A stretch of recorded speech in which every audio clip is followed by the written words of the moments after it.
الله وبركاته. بسم الله والحمد لله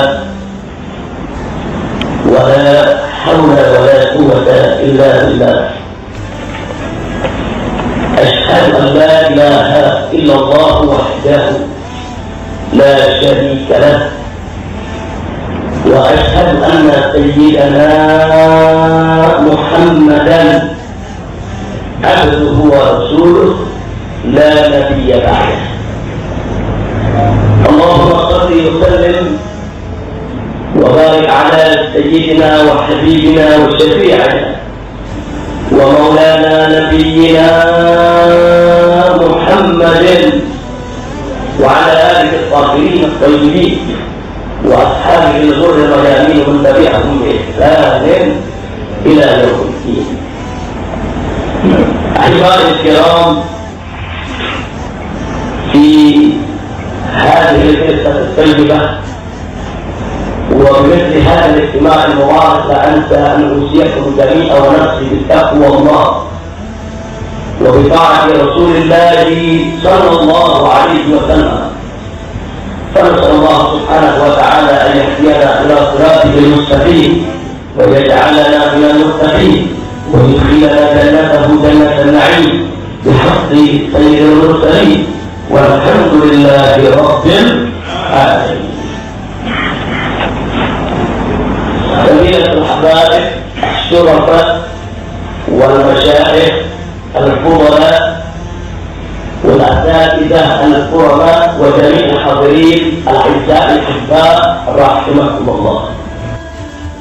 Pada kesempatan malam hari ini, saya hanya ingin mengingatkan diri saya dan beserta segenap jamaah tuan-tuan dan puan-puan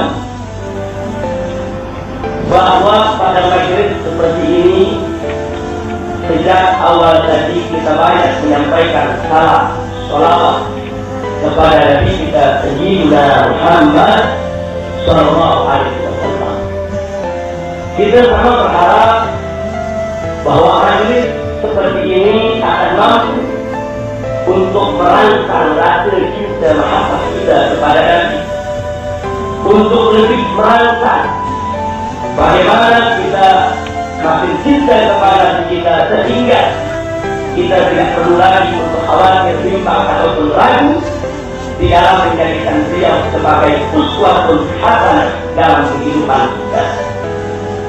Nabi Muhammad sallallahu alaihi wasallam adalah Nabi yang diutus oleh Allah Subhanahu wa taala sebagai rahmat untuk semesta alam, sebagaimana Allah firmankan dalam Al-Qur'an Al-Karim, faqala ta'ala لنبيه محمد صلى الله عليه وسلم وما أرسلناك إلا رحمة للعالمين.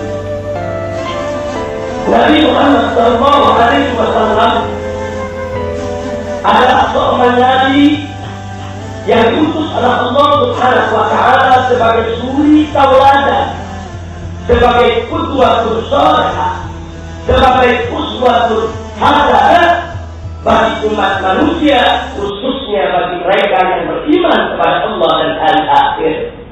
Di mana Allah menyatakan dalam firman-Nya, faqala ta'ala laqad kana lakum fi rasulillahi uswatun hasanah liman kana yarjullaha wal yawmal akhir wa dzakara Allaha katsiran.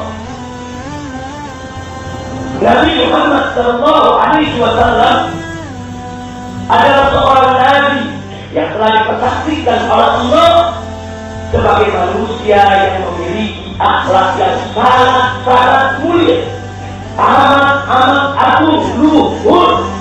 Allah nyatakan dalam Al-Quran, faqala ta'ala li nabiyhi Muhammadin sallallahu alaihi wasallam wa innaka la'ala khuluqin 'azim. Nabi Muhammad sallallahu alaihi wasallam adalah seorang nabi yang manakala kita mencintainya berarti kita mencintai Allah. Siapa yang cinta kepada Allah maka wajib dia untuk mengikuti nabi yang saat ini, saudara. Allah katakan dalam Al-Quran Karim faqala ta'ala qul in kuntum tuhibbunallah fattabi'uni yuhibbukumullah. Nabi Muhammad sallallahu alaihi wasallam adalah seorang nabi yang jika kita mentaatinya berarti kita telah mentaati Allah. Allah katakan dalam Al-Quran Al-Karim faqala ta'ala may yuti'ir rasul faqad ata Allah. Nabi Muhammad sallallahu alaihi wasallam yang diutus oleh Allah sebagai nabi terakhir penutup segala nabi. Tidak ada lagi nabi baru yang manapun dari manapun diutus oleh Allah Subhanahu wa ta'ala setelah nabi yang paling sudah ada. Sejak Allah nyatakan dalam Al-Quran Al-Karim faqala ta'ala wa kana Muhammadun aba ahadin min rijalikum walakin Rasulullah wa khatamun nabiyyin. Jadi Nabi Muhammad sallallahu alaihi wasallam sebagai nabi yang terakhir yang membawa syariat Islam untuk kita semua adalah nabi yang wajib untuk kita cintai, wajib untuk kita taati, wajib untuk kita patuhi, wajib untuk kita jalankan apa-apa yang beliau ajarkan kepada kita, dan wajib untuk kita tinggalkan apa-apa yang beliau larang kita untuk melakukan. Allah katakan dalam Al-Quran Al-Karim faqala ta'ala wa ma atakumur rasulu fa'khudhuhu wa ma nahakum anhu fantahu. Saudara, kalau kita ingin menguraikan pada kesempatan malam hari ini tentang siapa kita punya Nabi, tentu akan memakan masa yang sangat-sangat panjang sekali. Karena beliau adalah insan kamil, manusia yang sempurna, sempurna kedudukannya, sempurna akhlaknya, sempurna ilmunya, sempurna adabnya, sempurna imannya, sempurna takwanya kepada Allah Subhanahu wa ta'ala. Karenanya kalau kita ingin menguraikan satu persatu bagaimana kesempurnaan akhlak Nabi, satu jam kita berkata tidak akan cukup. Sehari penuh kita uraikan tidak akan pernah tuntas. Bahkan seumur hidup kita sekalipun untuk menguraikan kesempurnaan akhlak Nabi, maka tidak akan pernah ada habisnya ibadah. Oleh karena itu betapa indahnya tatkala Sayyidatina Aisyah radhiyallahu ta'ala anha ditanya tentang kesempurnaan akhlak Nabi. Beliau bertanya, ya ummul mukminin, wahai ibunya orang yang beriman, kaifa kana khuluqun Nabi sallallahu alaihi wasallam? Bagaimana sebetulnya dulu akhlak Nabi? Apa dijawab oleh Sayyidatina Aisyah radhiyallahu ta'ala anha? Beliau menjawab dengan jawaban yang singkat, padat, ringkas, jelas, menunjukkan bahwa beliau adalah seorang perempuan yang cerdas, yang layak patut pantas menjadi istri dari Nabi kita Sayyidina Muhammad sallallahu alaihi wasallam. Beliau jawab, karena khuluqul Quran. Akhlak Nabi adalah Al-Quran. Itu saja dijawab oleh Sayyidatina Aisyah. Jawabannya singkat tapi padat, ringkas tapi jelas. Manakala Sayyidatina Aisyah radhiyallahu ta'ala anha mengatakan bahwa akhlak Nabi adalah Al-Quran, maknanya bahwa apa-apa yang Nabi ucapkan, yang Nabi perbuat, yang Nabi lakukan di seluruh kehidupannya tidak lain dan tidak bukan adalah merupakan penjabaran, pengecualian, penamaran, pelaksanaan daripada dikandungkan Al-Quran. Al-Quran mewajibkan apa-apa kewajiban, tidak ada satu pun kewajiban yang ditinggalkan ataupun dilalaikan oleh Nabi kita Muhammad sallallahu alaihi wasallam. Bahkan Nabi merupakan orang yang pertama melakukannya sebelum umatnya yang melakukan.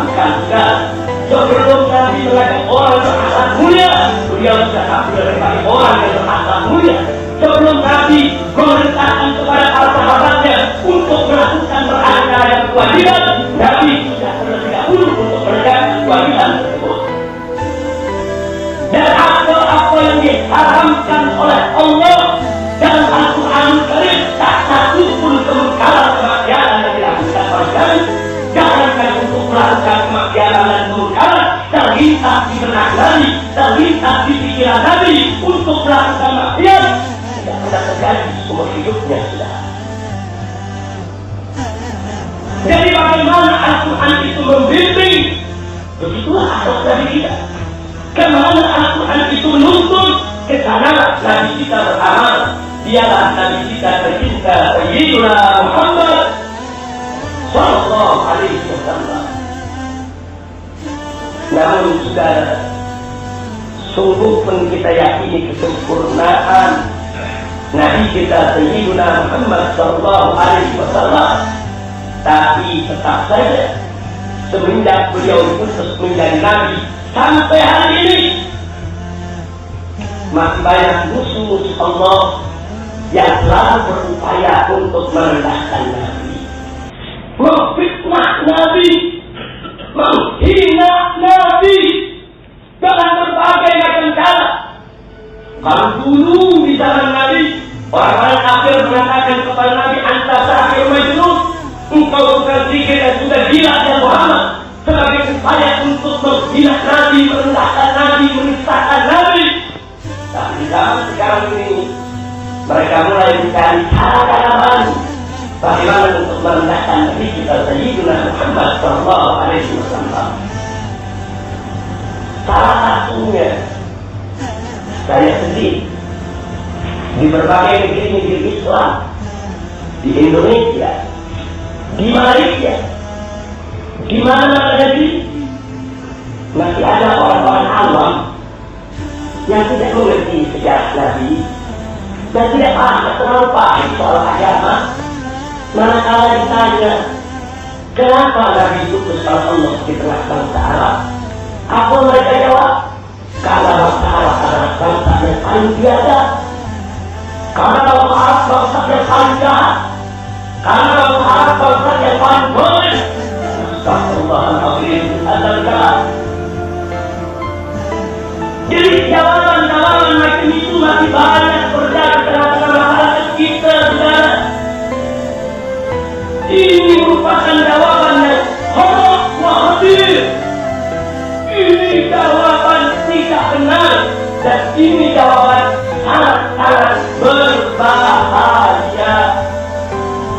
Dan tidak ada seorang ulama kita pun dan ulama Arab maupun orang yang mengatakan kenapa Nabi Muhammad Sallallahu Alaihi Wasallam diutus oleh Allah Subhanahu Wa Taala. Tidak ada ulama yang mengatakan karena Arab yang paling biadab, karena Arab yang paling jahat, karena Arab yang paling bijak, karena Arab yang paling buruk, karena Arab yang paling boleh. Tidak ada. Dari mana jawaban semacam itu muncul? Dari kalangan manusia itu, dari kalangan kaum orientalis yang pura-pura kepada Islam sudah mencoba mengorek-orek mencari-cari kesalahan Nabi, tidak dapat. Ya kalah itu kesalahan sudah. Itu pada malam hari ini saya ingin mengajak sejenak, yuk sama-sama kita mengkaji persoalan ini sekaligus untuk kita, yaitu meluruskannya, saudara. Bagaimana cara menjawab ini, saudara yang saya cintai rahimahumullah? Yang pertama, kalau bicara tentang kebiadaban, kezaliman, kejahatan saat Nabi kita diutus, bukan di Arab saja yang zalim, saudara. Bukan di Arab saja yang jahiliyah, bukan di Arab saja yang biadab dan jahat, bukan.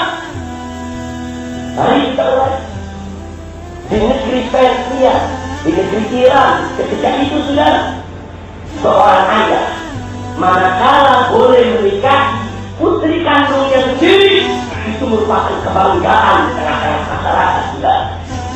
Ini kezaliman, ini kejahatan, sejahat-jahatnya Arab, sejelek-jeleknya Arab, sezalim-zalimnya Arab.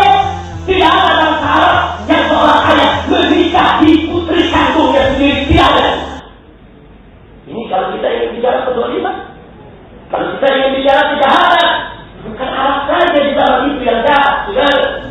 Di mana negeri zalim, jahat, jahiliyah, Iya. Sekarang kita tengok mari ke Cina. Ada apa di Cina? Di zaman itu sudah. Itu raja-raja di Cina karena khawatir para penjaga-penjaga istana berbuat liku atau mengganggu istri-istri mereka atau putri-putri mereka, maka penjaga-penjaga istana dikebiri. Kalau orang Indonesia bilang, kalau orang Malaysia bilang dikasih. Jadi kalau seorang laki-laki sudah dikasih, sudah dikebiri, sehingga dia tidak punya takwa lagi, maka raja-raja merasa aman kalau istrinya tidak akan diganggu. Ini biada, ini jahat, ini kejam, ini zalim. Manusia dikasih sudah, manusia dikebiri. Sejahat-jahatnya orang Arab, berkomen-komennya orang Arab di zaman Nabi saudara, tidak ada orang Arab yang melebihi manusia. Tidak ada orang Arab yang mengasihi manusia saudara. Jadi kalau bicara biadab, seluruh dunia biadab ketika itu sudah. Banyak hari sekarang kita lihat di Romawi, di Eropa, Yunani, Athena, apa yang terjadi di zaman itu sudah. Di sana manusia diamputkan, gladiator, sudah hamba dengan hamba diadu untuk saling bunuh, hamba dengan hamba sudah dibawa ke satu stadion, bangsawan menonton. Begitu satu hamba dibunuh, mati seorang habis sudah seorang hamba bahaya, maka anak-anak bangsawan, orang-orang kaya yang menonton akan bertepuk tangan, senang melihat manusia bunuh manusia. Tidak sampai di situ, bahkan orang-orang kaya ketika itu putra-putra mereka pada saat melatih diri bagaimana untuk bisa memanah dengan baik, hamba-hamba sahaya dijadikan sasaran juga. Hamba sahaya diminta untuk lari, kemudian anak-anak orang kaya dengan berkuda mereka kejar hamba sahaya itu ditanai sampai mati. Sejahat-jahatnya orang Arab, sejelek-jeleknya orang Arab, tidak ada hamba sahaya yang tahu dijadikan sebagai sasaran empuk untuk latihan memanah. Tidak ada. Baik, sekarang kita lihat di Afrika. Di zaman itu sudah ada apa di Afrika? Manusia makan daging manusia. Jangan kita cerita di Afrika, di Indonesia, di beberapa tempat bagian pedalaman, pegunungan sudah masih disumpahi manusia makan daging manusia di zaman sekarang ini sudah.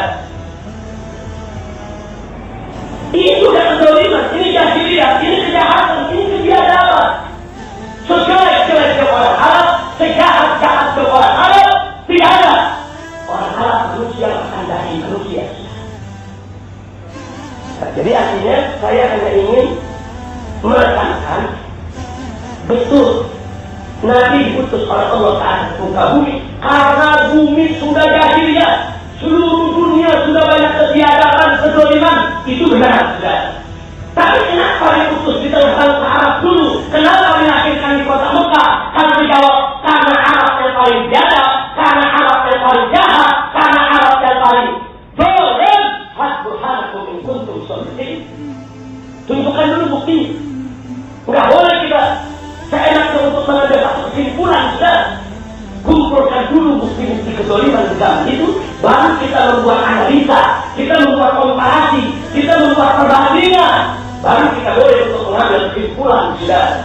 Menjadi tidak ilmiah kalau seseorang seenaknya mengatakan Arab yang paling zalim tanpa bukti, Arab yang paling jahat tanpa dalil, Arab yang paling biadab tanpa argumentasi yang bisa dipertanggungjawabkan. Ini yang ingin kita luruskan sudah. Ya, bangsa Arab memang biadab, betul. Bagaimana tidak biadab? Dikarenakan mereka ada waktu lebaran mengubur hidup anak perempuan.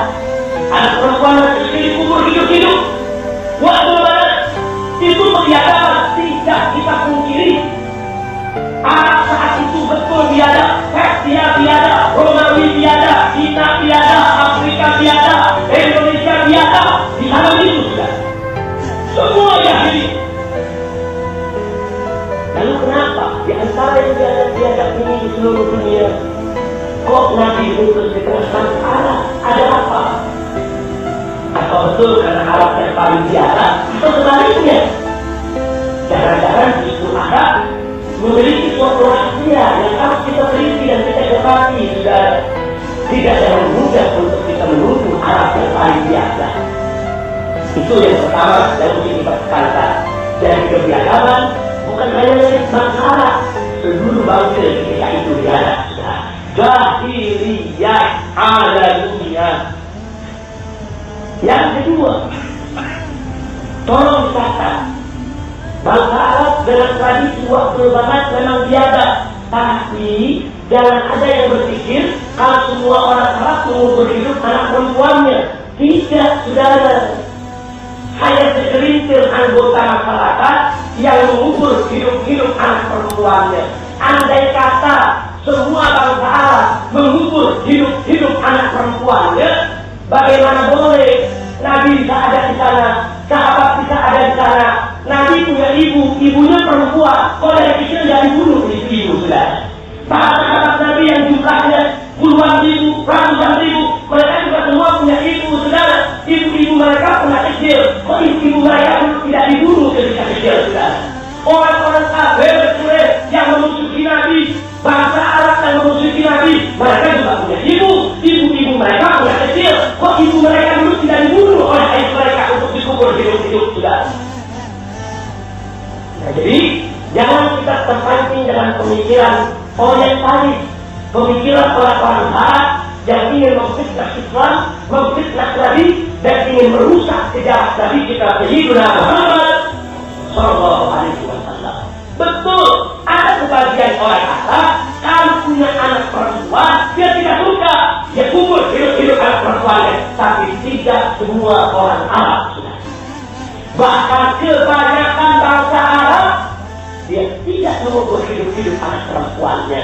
Tapi tetap saja bangsa Arab disebut biadab, sebab walaupun mereka tidak mengubur hidup-hidup anak perempuan mereka, tapi kalau ada anggota masyarakat yang mengubur hidup-hidup anak perempuannya, mereka anggap itu bukan kejahatan, mereka anggap itu bukan kriminal, mereka anggap itu bukan satu kezaliman, mereka anggap itu tradisi adat istiadat yang mesti dihormati dan dihargai. Disinilah kebiadaban bangsa Arab, sudah.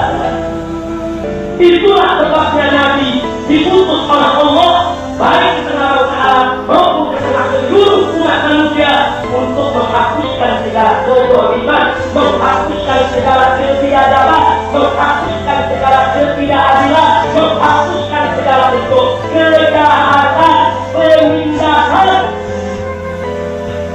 Selama saya Allah dengan tegas mengatakan kepada Nabi, "Ma arsalnaka illa rahmatan." Nabi menjadi rahmat untuk seluruh. Nabi membawa syariat yang penuh rahmat, syariat yang menolak segala bentuk kezaliman, kejahatan, kebiadaban, syariat yang mengangkat manusia ke posisi yang begitu mulia, terhormat, memiliki harkat dan martabat. Alhamdulillah. Itu yang kedua yang ingin saya garis bawahi. Sekarang yang ketiga. Jadi, kenapa Nabi Muhammad setengah Arab? Kalau di mana-mana dia ada. Kenapa harus setengah Arab? Adalah siapa? Kalau memang Arab itu bukan yang paling biasa. Jawabnya, yuk mari kita tengok hadis Nabi juga. Nabi kita tercinta Sayyidina Muhammad Sallallahu Alaihi Wasallam menyatakan, Innama bu'ittu liutammima makarimal akhlak. Sesungguhnya aku diutus oleh Allah hanya untuk menyempurnakan kemuliaan-kemuliaan akhlak. Dan Nabi ketika itu hidup di Mekah, saudara, salah satu tugasnya adalah untuk menyempurnakan makarimal akhlak. Maknanya di sana sudah ada makarimal akhlak, sudah ada kemuliaan akhlak, tapi belum sempurna. Nabi diutus oleh Allah untuk menyempurnakan. Innama bu'ittu liutammima. Sesungguhnya aku ini diutus oleh Allah hanya untuk menyempurnakan kemuliaan kemuliaan akhlak. Artinya di tengah-tengah bangsa Arab yang biadab, di tengah bangsa Arab yang jahat, di tengah bangsa Arab yang bejat, di tengah bangsa Arab yang zalim, ternyata ada makarimul akhlak, ada kemuliaan akhlak yang tetap terjaga, saudara. Apa di antaranya? Satu, ahlul jud wal karam. Ternyata bangsa Arab itu sudah dikenal sebagai bangsa yang dermawan. Kalau ada tamu dari mana tempat datang ke satu suku, jangan coba-coba ada suku lain mengganggu tamunya, saudara. Bangsa Arab dulu siap perang, siap mati untuk membela kehormatan tamunya. Itu terkenal di seluruh negeri, saudara. Itu akhlak mulia, akhlak bagus, membela kehormatan tamu, memuliakan tamu. Nggak sampai di situ. Ini yang orang lupa, saudara. Ternyata bangsa Arab itu ahlul wara. Orang-orang yang dikenal karena sudah percaya kepada sesuatu, dia akan setia. Oh, ada orang yang mengatakan begini, Habib, bangsa Arab itu paling biadab karena di dalam Al-Quran Allah menyatakan al-Arabu asyaddu kufran wa nifaqan. Orang Arab itu kafirnya dan nifaqnya paling keras. Ini ada dalam surat At-Taubah ayat 97. Jadi dalam ayat itu disebut al-Arabu asyaddu kufran wa nifaqan. Ini dijadikan dalil untuk mengatakan hujah dalam Quran disebut orang Arab paling keras, nifaqnya paling keras, kafirnya. Sudah. Kalau baca surat At-Taubah ayat 97, baca juga ayat berikutnya 98-nya, baca juga ayat 99-nya. Allah katakan di ayat 99, wa minal a'rab ma yu'minu billahi wal yawmil akhir. Dan ada orang apa nih? Kalau keras kafir dan nifaqnya, di antara mereka juga ada orang-orang yang beriman kepada Allah dan hari akhir. Dari Arab itu dikenal ahlul wara. Dia kalau sudah kafir dan keras kafirnya, tapi kalau dia sudah beriman, sulit dicari tandingannya. Makanya tadi kita lihat Allah Maha tahu bahwa Nabi yang terakhir ini nanti diutus, saudara, itu perlu didampingi dengan manusia-manusia yang siap mengorbankan harta benda nyawa. Dan itu terbukti. Kenapa Nabi diutus di kota Mekah? Kenapa Nabi hijrah ke Madinah? Karena di kota Mekah dan juga di Madinah Allah sudah siapkan manusia-manusia ciptaan Allah yang di kemudian hari akan menjadi muhajirin, ansor, yang cinta kepada Allah, cinta kepada Rasulnya, mengorbankan harta benda, mengorbankan jiwanya untuk Allah dan Rasulnya. Jadi Nabi diutus di kota Mekah bukan sembarangan. Tartibul ilahi.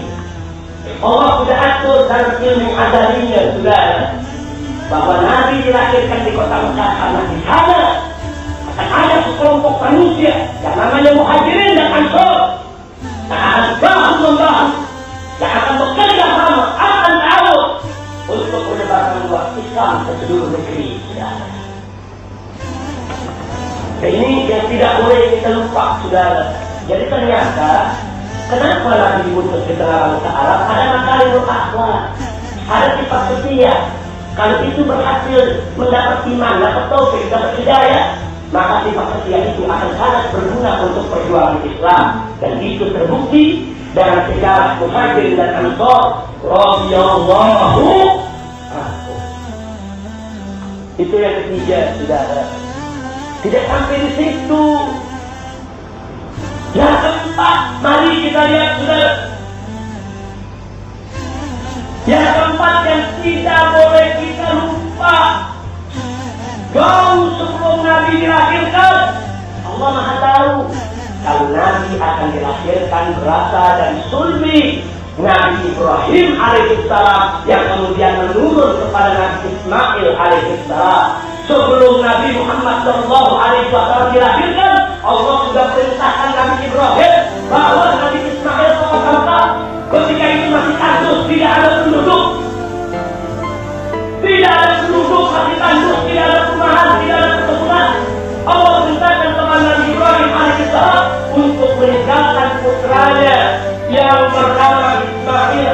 alaihissalam bersama ibundanya yaitu Siti Hajar alaihissalam.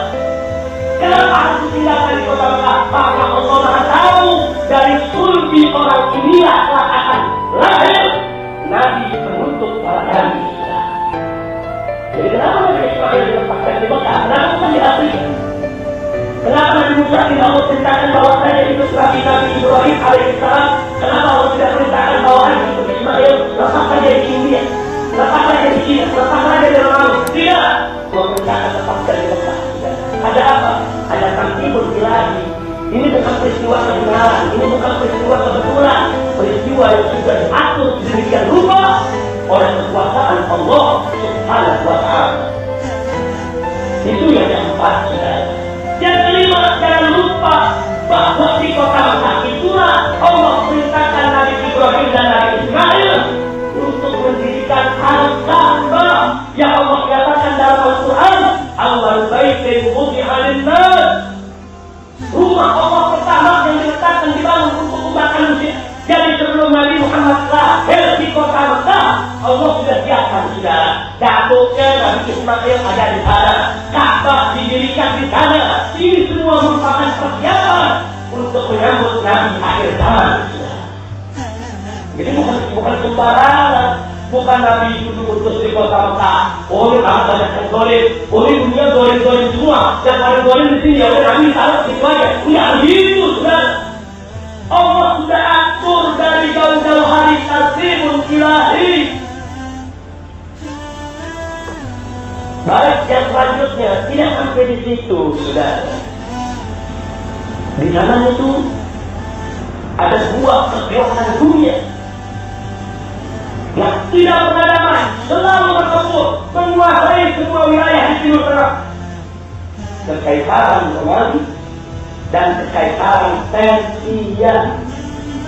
Hampir tidak ada sejengkal pun tanah di Afrika dan di Jazirah Arabia kecuali dikuasai oleh kekaisaran Romawi atau dikuasai oleh kekaisaran Persia. Tapi menarik, ada satu tempat yang kaisar Persia tidak mengambil, yang kaisar Romawi tidak mengambil. Tempat yang mana? Itulah Mekah. Persia tidak mengambil. Mekah yang ini burung tandus, tidak ada hasil, tidak ada manfaat. Kaisar Persia tidak mengambil, begitu juga kaisar Romawi. Sehingga Mekah dan sekitarnya di zaman itu terlepas dari kekuatan politik sudah ada. Tidak ada kekuatan politik yang berkuasa. Yang ada adalah kekuatan family, kekuatan kekeluargaan. Bani Hashim punya pemimpin Abdul Muttalib. Bani Abdul Muttalib juga punya pemimpin dan tokoh pendirinya juga. Masing-masing suku di sana bilang semua punya pemimpin masing-masing. Segala sesuatu mereka selesaikan dengan jalan musyawarah antara kepala-kepala keluarga, kepala-kepala family yang ada di sana. Tidak ada kekuatan politik yang berkuasa dan berbeda dengan di Persia. Ada kekayaan, ada kekaisaran.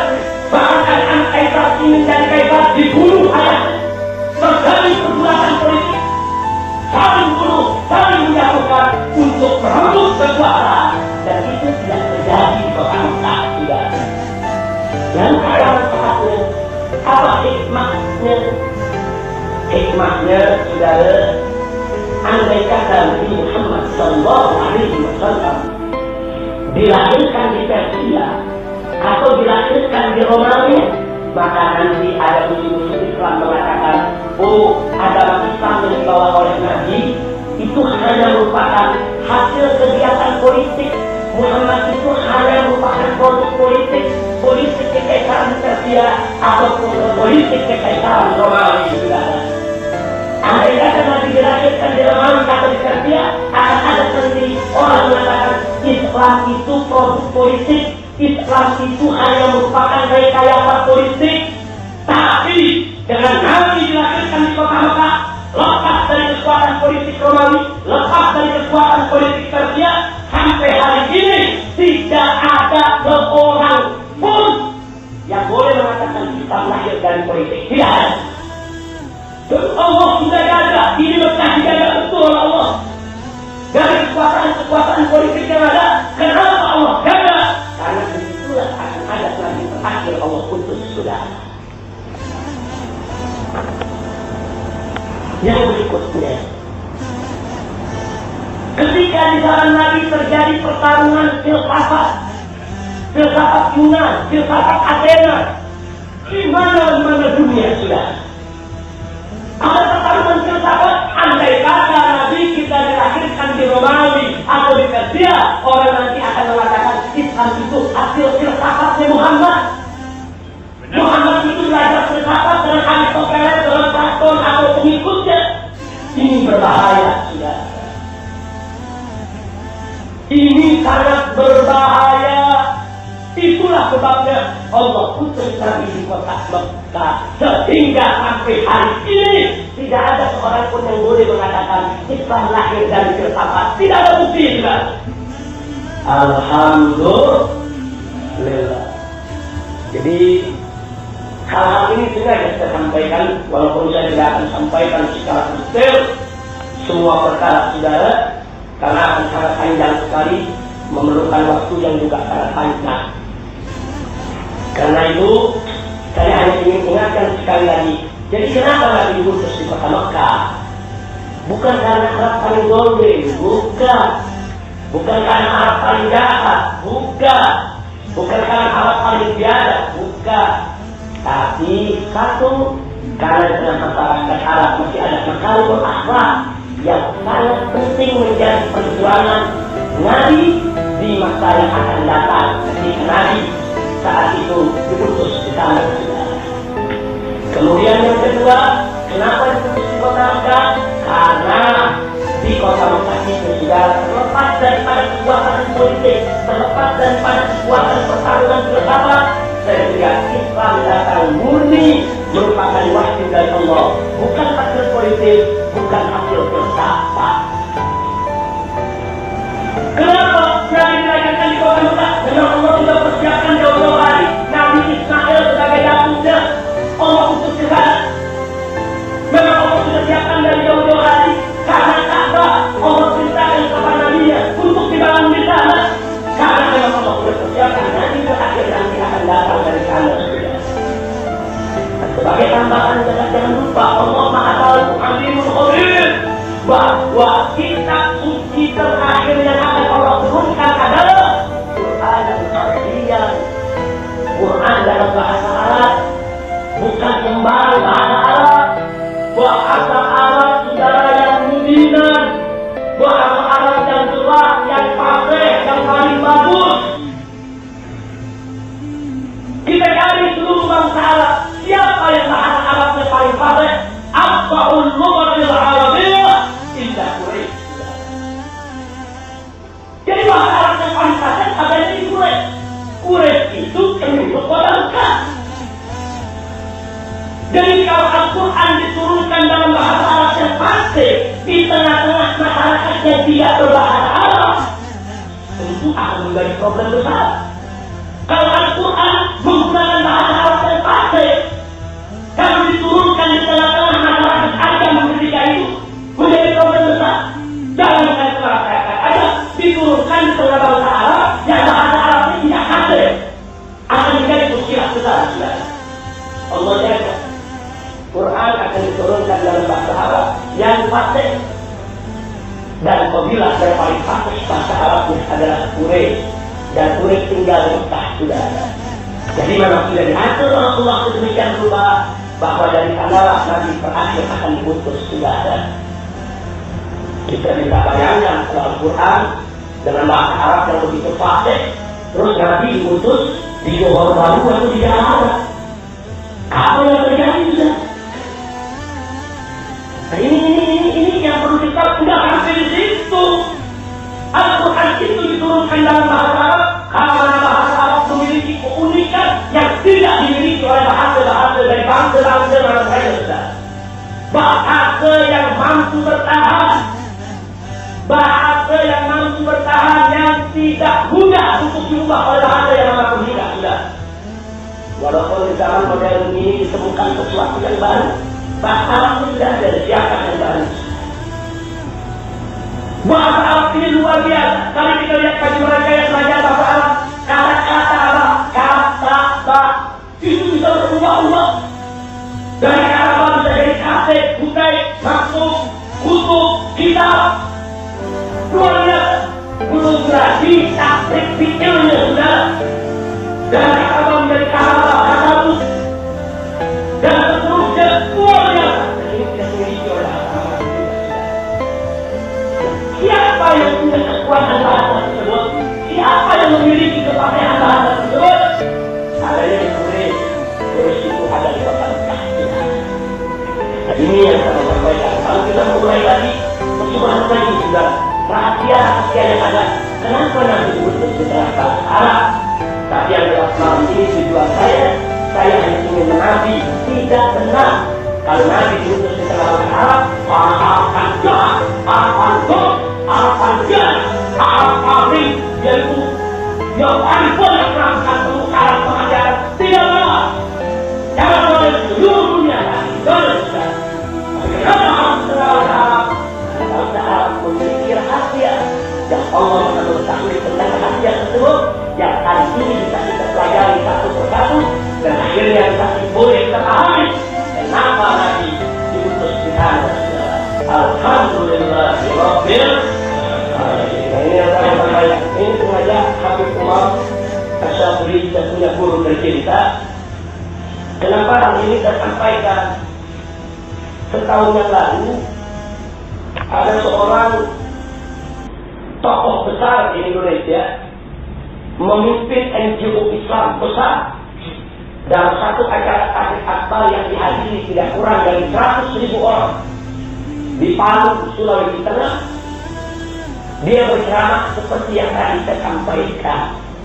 Saudara, kenapa Nabi itu diutus ke negara bangsa Arab? Karena Arab paling biadab, karena Arab paling dolim, paling jahat. Dia pakai dalil al-a'rab asyaddu kufran wa nifaq. Selesai ceramah, saudara, karena saya duduk agak jauh, kita berupaya untuk mendekati. Tapi karena selesai ceramah, tokoh besar langsung naik ke mobil menghilang. Di Jakarta kita cari dan kita temui. Kita kritik, kita protes, tidak betul yang Anda katakan. Dan akhirnya yang bersangkutan minta maaf. Dan yang bersangkutan kita minta untuk menarik ucapannya, memperbaiki umat saudara. Jadi saya pikir kalau ada seorang tokoh saja boleh terpleset jika macam itu, bagaimana pada Allah saudara? Dulu waktu Indonesia dijajah oleh Belanda, itu Belanda yang bicara begitu. Dulu ada Profesor Dr. Sugeng Bugrul dikirim oleh Belanda, saudara, pura-pura masuk Islam, belajar di kota Mekah, namanya diganti menjadi Abdul Ghaffar. Datang ke Aceh, pura-pura jadi ulama untuk memecah belah umat Islam di Aceh. Datang ke Jakarta, ke Batavia, saudara, juga untuk memecah belah umat. Nah, Sugeng Bugrul inilah di Indonesia yang pertama kali menyebarkan kenapa Muhammad itu diutus di Arab, Arab paling dolim, Arab paling jahat, Arab paling biadab. Ini dulu Profesor Dr. Sugeng Bugrul Al-Hulandi yang mengatakan, saudara, limada bu'itsan nabiyyu sallallahu alaihi wasallam di jaziratul Arab li'anna al-Arab asatu kufran, asatu nifaqan, asatu zulman. Yastaghfirullah alazim hadal kalam. Para ulama kita, para kata kita mulai mengenai itu. Dulu Indonesia dijajah, tidak punya koran, tidak punya majalah, saudara. Belanda yang punya, dapat Sugeng Bugrul disebarluaskan ke seluruh Indonesia macam itu. Nah, karena itu zaman sekarang ini tidak ada lagi. Ada orang yang punya pendapat macam itu, saudara. Itu pendapat orientalisme, itu pendapat kaum liberal, itu pendapat yang ingin merendahkan Nabi alaihi salatu wassalam. Yang terakhir, kalau dikatakan Nabi diutus dari bangsa Arab, bangsa yang biadab, dan dari Quraisy, karena Quraisy paling biadabnya Arab. Mari kita baca hadis, saudara. Nabi mengatakan dengan tegas, Inna Allah astafa min bani Adam Kinanah. Allah memilih Kinanah dari anak cucu Adam. wasafa Quraisy min Kinana, dan Allah memilih Quraisy dari Kinana. Wasafa Bani Hashim min Quraisy, dan Allah memilih Bani Hashim daripada Quraisy. Wasafani kata Nabi min Bani Hashim, dan Allah memilihku daripada Bani Hashim. Berdasarkan hadis ini, Nabi yang mengatakan dari seluruh anak cucu Adam yang terpilih adalah Kinana, dan seluruh anak cucu Kinana yang dipilih Allah adalah Quraisy, dan seluruh anak cucu Quraisy yang dipilih Allah adalah Bani Hashim, dan seluruh anak cucu Bani Hashim yang dipilih Allah adalah Nabi kita Muhammad Sallallahu Alaihi Wasallam. Berarti Nabi kita adalah manusia pilihan, dari bani pilihan, dari suku pilihan, bukan dari yang biasa. Tidak. Nabi yang mengatakan Quraisy itu bangsa pilihan, orientalis mengatakan Quraisy itu bangsa paling biadab. Kita tinggal pilih mau ikut orang Arab dan Nabi atau mau ikut hadis Nabi. Nah, ini yang mesti kita ingat. Jadi jangan sampai kita tertipu dengan pendapat-pendapat macam itu. Dan maaf, pendapat macam ini banyak disebar di kampus-kampus, di universiti di Indonesia, dengan alasan ini kajian akademik, ini kajian ilmiah. Kenapa Muhammad itu diputus dengan di tengah Arab? Mereka buat analisa, mereka buat hipotesa, seolah-olah itu akademik ilmiah, dan mereka akan jadikan itu sebagai hasil tesis, hasil penelitian, hasil disertasi, saudara. Padahal argumentasi mereka rapuh, argumentasi mereka lemah, argumentasi mereka tidak berharga. Kami sedang melakukan perlawanan dalam pemikiran-pemikiran yang sesat dan menyesatkan macam ini, saudara. Nah, itu yang ingin saya sampaikan pada kesempatan malam hari ini. Maka itu bersyukurlah semua yang hadir di sini punya guru-guru yang begitu bagus, yang berakidahkan ahlus sunnah wal jamaah. Ini ada Habib Umar Syafri, di sini ada tuan guru Fadli Yaman, di sini juga ada tuan guru yang lainnya yang hadir berakidah ahlus sunnah wal jamaah, yang tidak mereka berpaling daripada akidah ahlus sunnah wal jamaah. Dan kuat-kuat akidah ahlus sunnah wal jamaah belajar betul yang dikatakan tadi barusan oleh tuan guru kita Fadli Yaman. Tadi beliau katakan, jangan ambil ilmu dari jalan, jangan ambil ilmu dari sekolah, ambil ilmu dari orang yang jelas akhlaknya, jelas ilmunya, jelas akidahnya, jelas siapa dan dari mana sumbernya. Sudah, kalau kita tidak mau tersesat jalan, mudah-mudahan guru-guru kita dari sebuah sampai dari berkah Allah Subhanahu Wa Taala, dan mudah-mudahan akan saya sampaikan ini mudah-mudahan bisa menjadi penambah pelajaran kita, membuka wawasan kita untuk ke depan kita bisa lebih hati-hati lagi di dalam pikiran yang bisa merusak daripada akidah kita. Mudah-mudahan apa-apa yang benar yang kita sampaikan tentunya itu semata-mata saja dari Allah Subhanahu Wa Taala, dan apa-apa yang tidak benar itu merupakan dari kelemahan saya dan saya dari godaan setan dan hawa nafsu belaka. Mudah-mudahan Allah mengampuni kita semua. Nah, itu saja yang bisa saya sampaikan pada kesempatan malam hari ini. Sekali lagi saya aturkan berduka terima kasih kepada Ustaz Nurdin yang telah membuat yaitu majlis ini luar biasa. Sungguh satu kehormatan bagi saya boleh yaitu menyampaikan apa yang seharusnya disampaikan sebagaimana yang sudah saya uraikan tadi. Sekali lagi terima kasih kepada Ustaz Nurdin, dan tentunya terima kasih kepada ayah anda tercinta Sayyidul Walid Habib Umar Syafri, karena beliau yang selama ini yaitu selalu memberikan dorongan, memberikan sokongan yaitu kepada perjuangan yang kita lakukan di Indonesia selama ini, begitu juga di berbagai negeri lainnya. Kita doakan beliau saat ini kita lihat dalam keadaan kurang sehat, khususnya kaki beliau. Kita doakan semoga Allah mengangkat penyakitnya, Allah berikan kesehatan, Allah berikan ilmu afiat kepada guru kita, amin ya rabbal alamin. Dan itu saja yang boleh saya sampaikan pada malam hari ini. Akhirnya terima kasih atas segala perhatian, mohon maaf atas segala kekurangannya. Hadanallahu wa iyyakum ila siratal mustaqim. Wassalamualaikum warahmatullahi wabarakatuh.